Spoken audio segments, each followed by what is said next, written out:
नमस्कार, आप देख रहे हैं न्यूज़ वॉच भारत। अभी 70 विधानसभा सीटों के लिए दिल्ली में जो है वो वोटिंग जारी है। दिल्ली की राजनीति को बहुत ही गहराई से उसकी जानकारी रखने के लिए और उसके बारे में बताने के लिए हमारे साथ जुड़े हैं हमारे सीनियर नागेंद्र भाटी सर। नागेंद्र भाटी जो दिल्ली की राजनीति को बहुत गहराई से समझते हैं, हमसे जानेंगे कि दिल्ली में जो अभी 70 विधानसभा सीटों पर जो चुनाव हो रहा है उसका सबसे जो इम्पैक्ट है वो कहाँ पर, कौन से सीट पर क्या स्थिति है और किस तरीके से जो त्रिकोणीय लड़ाई है उसमें कौन जो है अब तक के रिपोर्ट के हिसाब से कौन बाजी मार सकता है। भाटी सर, स्वागत है आपका न्यूज़ वॉच भारत में। अभी दिल्ली में जो इलेक्शन हो रहा है उसको आप किस नज़र से देखते हैं, दर्शकों को क्या कहना चाहेंगे? देखिए हिमांशु, अब तक के जो चुनाव होते थे 2013 से और 2020 तक, 2013 में पहले जो चुनाव था वो आम आदमी पार्टी का था और जिस तरह के अप्रत्याशित नतीजे आए वो सबको चौंकाने वाले थे। 28 सीट पहली बार में ही जो नई पार्टी है उसको मिली थी। हालांकि सबसे बड़ा दल 2013 में भाजपा थी, लेकिन जो अंक गणित होता है सरकार बनाने का वो उनके पास नहीं था। उसके बाद कांग्रेस के समर्थन से आम आदमी पार्टी ने सरकार बनाई। अरविंद केजरीवाल पहली बार दिल्ली के मुख्यमंत्री बने, लेकिन वो सरकार महज 49 दिनों तक चली। उसके बाद खुद ही कांग्रेस ने समर्थन वापस नहीं लिया था, बल्कि आम आदमी पार्टी ने ही अपनी सरकार खुद गिराई और डंके की चोट पर अरविंद केजरीवाल ने कहा कि आने वाली 14 फरवरी को वो बतौर मुख्यमंत्री फिर से शपथ लेंगे। और आप देखिए कि संयोग ऐसा हुआ कि 2015 में जब चुनाव हुए तो 14 फरवरी को ही उन्होंने शपथ ली थी और इस बार बिल्कुल लैंडस्लाइड जो विक्ट्री होती है ना उस तरह का उनको मिला। और आप लगाइए कि जो कांग्रेस 2013 में उनके पास 8 एमएलए थे, बीजेपी के पास 32 खुद के और 2 सहयोगी दलों के एमएलए थे, वो कांग्रेस की हालत तो ऐसी हो गई कि उनके पास कुछ नहीं बचा और बीजेपी महज 3 सीटों तक सिमट गई थी। 67 सीटें जो हैं वो आम आदमी पार्टी को मिली थी। तो तब से ही आप देखिए जिस तरह की राजनीति दिल्ली के अंदर है और खासतौर से जिन मुद्दों के साथ अरविंद केजरीवाल ना सिर्फ राजनीति में आए बल्कि दिल्ली की सत्ता पर आए, उसको आप देखिए कि बिजली पानी ये सब फ्री किया। और 2020 आते आते चाहे महिलाओं के लिए जो बस में ट्रेवलिंग है वो फ्री की गई और तमाम तरह की योजनाएं फ्री की उन्होंने लाए। और ये 2020 तक का मैं आप जो चुनाव है उसकी मैं आपको बता रहा हूँ। उस वक्त बीजेपी की तरफ से कहा जाता था कि ये रेवड़ी कल्चर है जो फ्री की योजनाएं शुरू की जा रही हैं, लेकिन मजबूरी देखिए 2025 का जब चुनाव हो रहा है तो खुद भाजपा जो विश्व की सबसे बड़ी राजनीतिक पार्टी है उसके राष्ट्रीय अध्यक्ष को जो फ्री की रेवड़ी वो कहते थे उनको जन कल्याणकारी योजना कहना पड़ा और ये दावा करना पड़ा कि 2025 में यदि भाजपा की सरकार आती है तो वो ना सिर्फ इन जन कल्याण योजनाओं को जो कि आम आदमी पार्टी इतने दिनों से चला रही है बल्कि अपने पास से भी इसी तरह की जो योजनाएं हैं वो लेकर आएंगे। तो इस वक्त आप चाहे कांग्रेस की बात करें, भाजपा की बात करें, आम आदमी पार्टी की, बिल्कुल जो फ्री की योजनाएं हैं उनके बलबूते ही ये चुनाव हो रहा है। ठीक है सर, आम आदमी पार्टी के तर्कस में जो चीजें थी उसको कहीं ना कहीं बीजेपी ने भी हाईजैक कर लिया है, क्योंकि वो मुफ्त रेवड़ी की जो बात करते थे आज उसी पे उन्होंने भी ठप्पा लगा। प्रधानमंत्री ने भी ऐलान किया कि जो चीजें जनता के हित में जो योजनाएं चल रही हैं भले वो रेवड़ी कल्चर ही क्यों ना हो उसको आगे भी जारी रखा जाएगा। ऐसे में जब रेवड़ी कल्चर को खुद बीजेपी ने हाईजैक कर लिया तो आम आदमी के पास, पार्टी के पास क्या मुद्दा है? देखिए आम आदमी पार्टी के लिए शॉर्ट में आम आदमी पार्टी को आप बोला जाता है जी। प्रधानमंत्री आए रैली में उसे आपदा बता गए कि दिल्ली की आपदा है ये जो राजनीतिक पार्टी है। और किस लिए आपदा है? क्योंकि वहाँ तमाम तरह की जो फ्री की योजनाएं हैं वो चल रही हैं और जो अपना राजस्व होता है सरकार का उससे उसको बहुत नुकसान होता है। लेकिन जब संकल्प पत्र भाजपा का आया तो उसमें अगर 2100 रुपये आम आदमी पार्टी दे रही है तो वो 2500 दे रहे हैं। वो अगर बस फ्री की योजना दे रहे हैं तो दूसरी तरह की फ्री की योजना भाजपा ला रही है। तो अब सिर्फ दिल्ली की बात नहीं है, आप देखिए चाहे मध्य प्रदेश का चुनाव रहा हो, चाहे अभी हाल ही में महाराष्ट्र का चुनाव रहा हो, लाडली बहन योजना या लाडली दीदी योजना जो है जिसमें महिलाओं को पैसे दिए जाते थे सरकार की तरफ से, उनके बलबूते वो जीत कर आई हैं। तो अब सब राजनीतिक पार्टी ये समझ गई हैं कि विकास अपनी जगह है, लेकिन सत्ता में आने की सबसे बड़ी और प्रभावी सीढ़ी ये फ्री की योजनाएं हैं, और वही दिल्ली में भी देखने को मिल रहा है। सर, हम एक नज़र से अगर देखें, जिस तरीके से हरियाणा हो, महाराष्ट्र हो या फिर झारखंड में जिस तरीके से अभी चुनाव हुए, हर जगह राष्ट्रवाद का मुद्दा छाया रहा। राष्ट्रवाद, विकास और तमाम घुसपैठियां जो है बड़े मुद्दे रहे, ठीक है। लेकिन दिल्ली इलेक्शन में आपको नहीं लगता कि विकास और राष्ट्रवाद से भटक के कहीं ना कहीं जो बड़े राजनीतिक दल हैं वो भी अब फ्री रेवड़ी को ही अपना हथियार बना चुके हैं? देखिए, दिल्ली में भाजपा की जो सरकार बनी थी वो 1993 का जो चुनाव हुआ था उसमें सरकार बनी, जो 98 तक 5 साल सरकार रही। उसके बाद 3 टर्म लगातार कांग्रेस की सरकार रही, यानी कि, और उसके बाद 3 बार मुख्यमंत्री रहे हैं अरविंद केजरीवाल, या आम आदमी पार्टी की सरकार रही है। अब आप देखिए कि अगर आप हिसाब लगाएं तो पिछले 27 सालों से भाजपा दिल्ली की सरकार से बाहर है, और इसी तरह से 11 साल से लगभग कांग्रेस सरकार से बाहर। अब इन दोनों जो राजनीतिक पार्टी हैं इनके अंदर छटपटाहट ये है कि किसी भी तरह से वापसी की जाए। अब देखिए कि कांग्रेस ने भी अपनी रणनीति 2025 के दिल्ली विधानसभा चुनाव में बदली है। वो पहले किससे अपनी फाइट दिखाते थे? भाजपा से, मोदी से। लेकिन अब वो समझ गए हैं कि जो वोटर है कांग्रेस और आम आदमी पार्टी का, वो एक ही है। तो अगर आपको आम आदमी पार्टी से आप जब टक्कर दिखाएंगे तो वो आपका वोटर वापस आएगा, और उसी को ध्यान में रखते हुए तमाम तरह की जो चीज़ें हैं वो दिल्ली में कांग्रेस की तरफ से की जा रही हैं। और जो ये लग रहा है ना कि त्रिकोणीय मुकाबला है या कांग्रेस भी इस बार मुकाबले में, वो इसीलिए है कि वो मजबूती के साथ अपने वोटर को वापस लाना चाहती है। और पहली बार आप देखिए कि 15 और 20 का चुनाव यदि छोड़ दें तो पहली बार कांग्रेस लग रहा है कि कांग्रेस वास्तव में विधानसभा चुनाव लड़ रही है। वरना तो लगता था कि वो पहले से ही सरेंडर किए हुए, उनको ये डर होता था कि वो चुनाव लड़ेंगे मजबूती से और भाजपा की सरकार बन जाएगी। अब वो ये समझ चुके हैं कि आप चुनाव लड़ें या ना लड़ें, उनको सरकार में नहीं आना है। तो अब अगर उन्हें अस्तित्व अपना बचाना है तो मजबूती के साथ चुनाव लड़ना होगा, और वही कांग्रेस करते हुए दिख रही है। और सिर्फ त्रिकोणीय मुकाबला नहीं है, आप देखिए कि 2 सीट ऐसी हैं जहां मतलब 4 लोगों में फाइट है आपस में। आप दिल्ली के मुस्तफाबाद सीट देखिए, ओखला सीट देखिए, मुस्लिम बाहुल्य सीट है।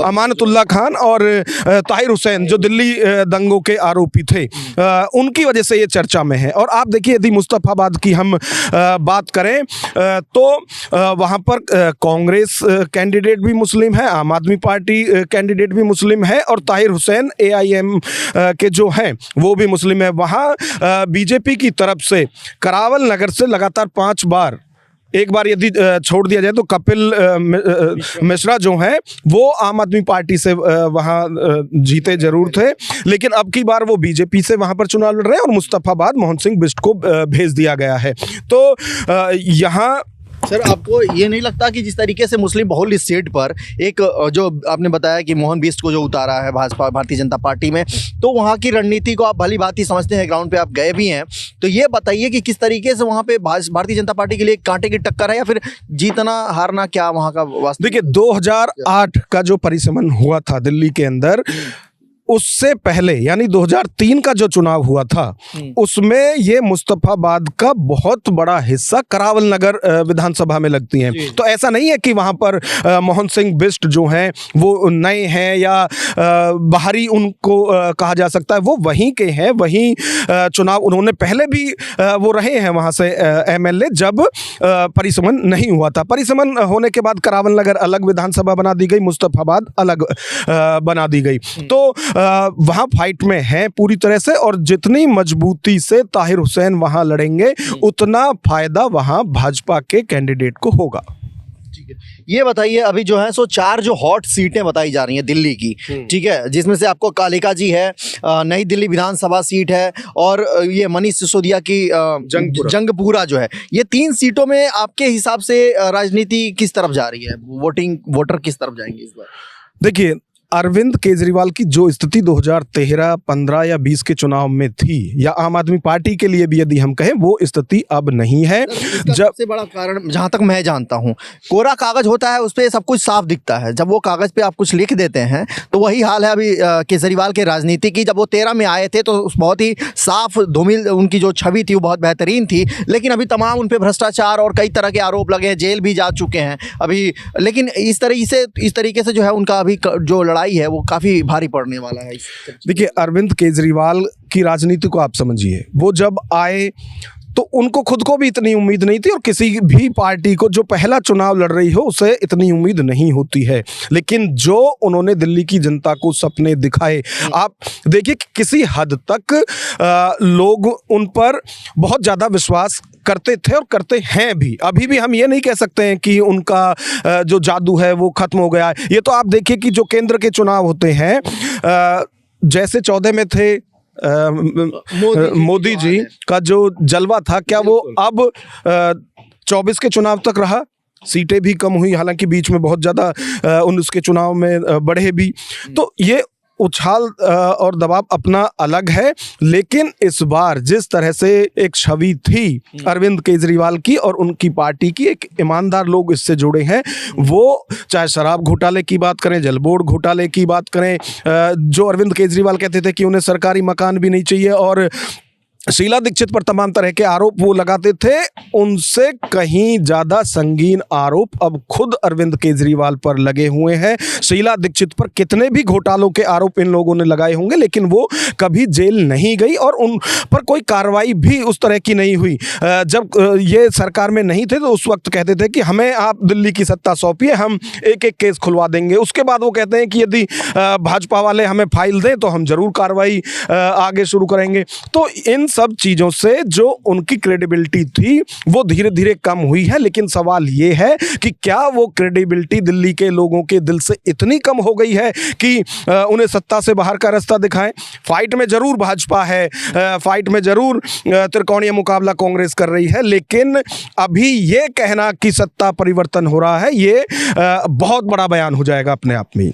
ठीक है, जिस तरीके से 2024 की लड़ाई केंद्र में मोदी सरकार के लिए काफ़ी चैलेंजिंग रही, आपको 400 प्लस सीटें लाने का जो दावा कर रही थी 240 पे ही सिमट गई, लेकिन फिर भी बड़ी पार्टी रही। उसी तरीके से लगभग मेरे हिसाब से जो दिल्ली की राजनीति है वो भी अरविंद केजरीवाल के लिए होने वाली है। ये भी लगातार इस बार भी जो है कहीं ना कहीं मुकाबला थोड़ा टक्करवाद, मतलब बहुत ही चुनौतीपूर्ण है इनके लिए, लेकिन कहीं ना कहीं क्या माहौल वही रहेगा, फिर से सरकार रिपीट कर जाएगी? देखिए, अभी मैंने कहा ना, अभी कुछ भी कहना जल्दबाजी है, क्योंकि देखिए जनता का मन तो बदला है, लेकिन और नाराजगी भी है अरविंद केजरीवाल से, लेकिन क्या वो इतनी नाराजगी है कि वो उनको सत्ता से बाहर कर दे, ये कहना अभी मुश्किल है। देखिए, बीजेपी लगातार 13 में उनके पास नंबर नहीं बन पाया, लेकिन सबसे बड़ा दल था। उसके बाद मात्र 3 सीट आई, 15 में, 20 में 8 सीटें आई। उनका वोट प्रतिशत वही रहा है। लेकिन जो चाहे आम आदमी पार्टी की बात करें, कांग्रेस लगातार कम होते हुए जा रही है, और 2020 में महज 4% वोट मिले थे कांग्रेस को, तो उसका सीधा फायदा आम आदमी पार्टी को मिलता है। अब यदि वो वोट प्रतिशत बढ़ता है, जैसा कि एमसीडी के चुनाव में बढ़ा है कांग्रेस के लिए, उनके पार्षद भी बढ़े हैं, तो यदि अब ऐसा ही होता है तो आम आदमी पार्टी की मुश्किलें निश्चित तौर पर बढ़ेंगी, और हो सकता है कि 2013 का जो चुनाव था उसके जैसी भी स्थिति बन जाए। दूसरा, आपने कहा कि जो हॉट सीट की आप बात कर रहे हैं, नई दिल्ली, कालका जी चलो कालका जी की हम बात करते हैं। कालका जी से अभी जो मौजूदा विधायक हैं वो दिल्ली की जो फिलहाल मुख्यमंत्री हैं आतिशी, वो हैं। उससे पहले 2013 में बीजेपी के पास वो सीट थी, और उससे पहले लगातार कांग्रेस वहाँ पर जो है लगातार चुनाव जीतती रही थी। अब 2025 के चुनाव की यदि बात करें, ऐसा नहीं है कि कहीं पैरासूट एंट्री वहाँ पर रमेश विधुड़ी की हुई है, वहीं से उसी संसदीय क्षेत्र में उनके में आती है जहां से वो 2 बार सांसद रहे हैं, और इससे बराबर वाली जो सीट थी उससे 2 से 3 बार वो विधायक रहे हैं, तुगलकाबाद सीट से। तो जो वोटर है वो अच्छे तरह से वाकिफ है रमेश विधुड़ी के व्यवहार से भी, उनके काम करने की कार्य प्रणाली से भी, उनके बोलने के तरीके से भी। तो ऐसा नहीं कह सकते हैं, लेकिन वहां फाइट जबरदस्त है और कुछ भी हो सकता है कि जो मौजूदा मुख्यमंत्री हैं वो वहां चुनाव हार भी जाएं।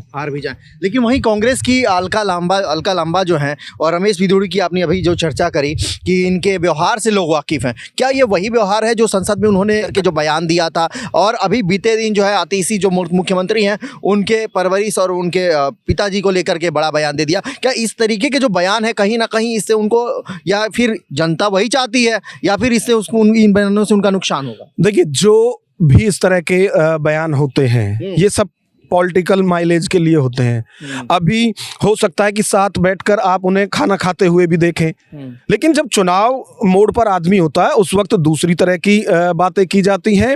अब क्योंकि देखिए प्रचार से कुछ होना नहीं, ना प्रचार कोई कर सकता है, तो आचार संहिता लगी हुई है, तो अब दोनों के ही व्यवहार में परिवर्तन होगा। लेकिन क्योंकि जब तक नतीजे ना जाए दोनों एक दूसरे को ऐसे दिखाएंगे जैसे कि दुश्मन हो। आप देखिए कि तमाम तरह के आरोप अभी भी आतिशी की तरफ से रमेश विधुड़ी पर लगाए गए। बीते दिन एक फोटो जो है सो गलत ट्वीट करके उन्होंने बताया था कि मैं जानती थी कि रमेश विधुड़ी के ये भतीजे हैं लेकिन ये बेटे हैं, उस पे उन्होंने भी रीट्वीट करके जवाब दिया था सोशल मीडिया पे ही। ये लड़ाई काफी रोमांचक रही है सोशल मीडिया पे बीते दिन। बिल्कुल, बीते दिन उन्होंने ये भी कहा कि मेरे 2 बेटे हैं, एक इंजीनियर है और एक कहीं बाहर विदेश में रहते हैं, और ये मेरा बेटा नहीं है। ऐसे इस तरीके के लगातार कुल मिला के जो इस तरह के जो ये सब प्रोपगेंडा हो रहे हैं ना, चाहे बीजेपी की तरफ से, चाहे आम आदमी पार्टी की तरफ से या कांग्रेस की तरफ से, मुकाबला वहां त्रिकोणीय है।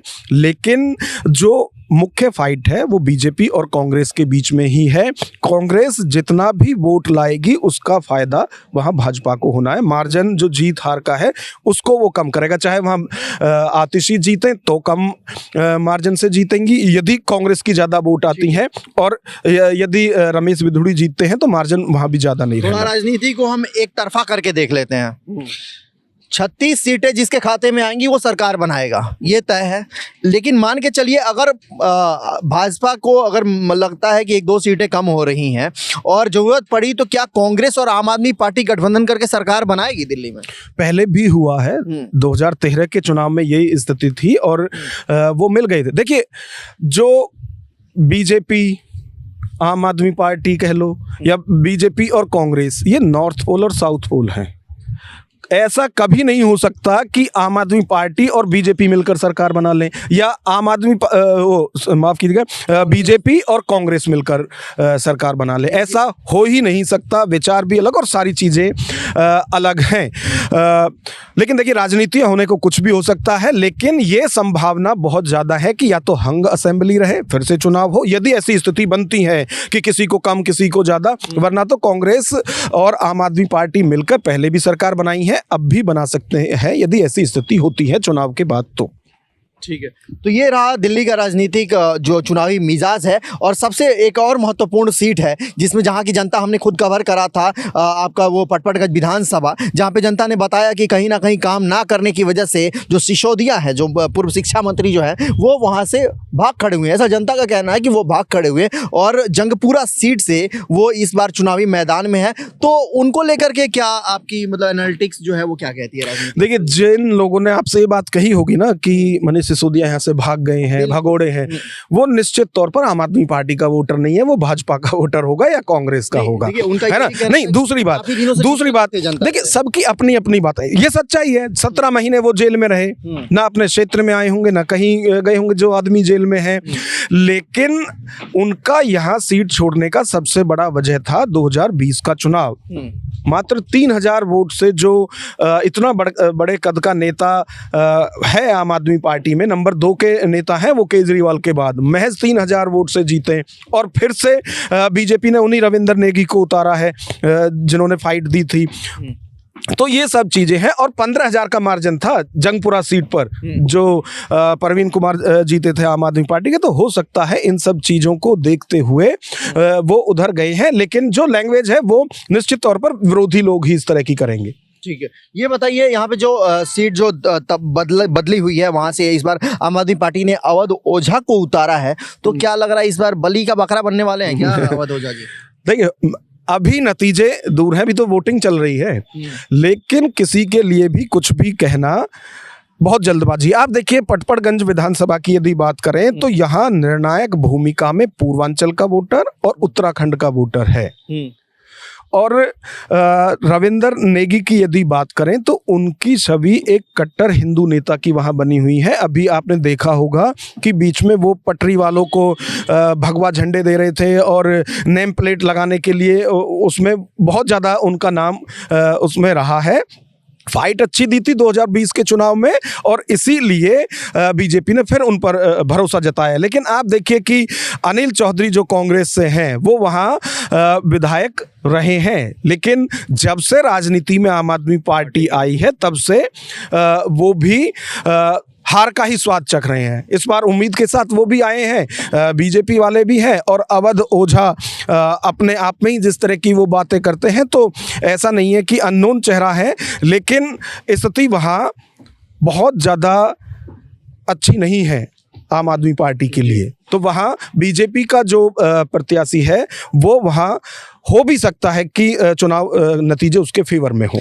ठीक है, ये बताइए, कल को अगर भारतीय जनता पार्टी की सरकार अगर दिल्ली में बनती है, केंद्र में तो है ही, अगर दिल्ली में भी बन जाती है, ऐसे में जो सबसे बड़ा मुद्दा जो भारतीय जनता पार्टी ने उछाला था, यमुना, प्रदूषण, और खास करके सबसे महत्वपूर्ण मुद्दा जो देश के लिए भी बहुत ही जरूरी है, जहाँ पे अवैध घुसपैठिए जो बांग्लादेशी हैं उनके खिलाफ कार्रवाई होगी, तो इस पे क्या लग रहा है आपको, किस तरीके की कार्रवाई हो सकती है? या फिर देखिए हिमांशु, चुनाव के वक्त ना कोई भी राजनीतिक पार्टी होगी, अब तो सबके जैसे ही हो गई ना आम आदमी पार्टी भी। बिल्कुल, जो 2013-15 में उनका जो चेहरा था वो 20 और 25 आते आते अब सबके तरह ही वो हो गए हैं जैसी दूसरी राजनीतिक पार्टियां। अब कोई वैकल्पिक राजनीति नहीं रह गई है, या ऐसी पार्टी आम आदमी पार्टी नहीं रह गई है कि जो सबसे अलग है। अब वो सबके जैसी हो गई है। और आप देखिए कि जो इस बार टिकट भी दिए गए हैं, उम्मीदवार जो उतारे गए हैं वो बड़ी तादाद में बीजेपी और कांग्रेस छोड़कर आए हुए लोग हैं। तो अब तो सबके जैसी हो गई है। अब कोई वैकल्पिक राजनीति की बात तो अरविंद केजरीवाल ने भी करनी छोड़ दी है,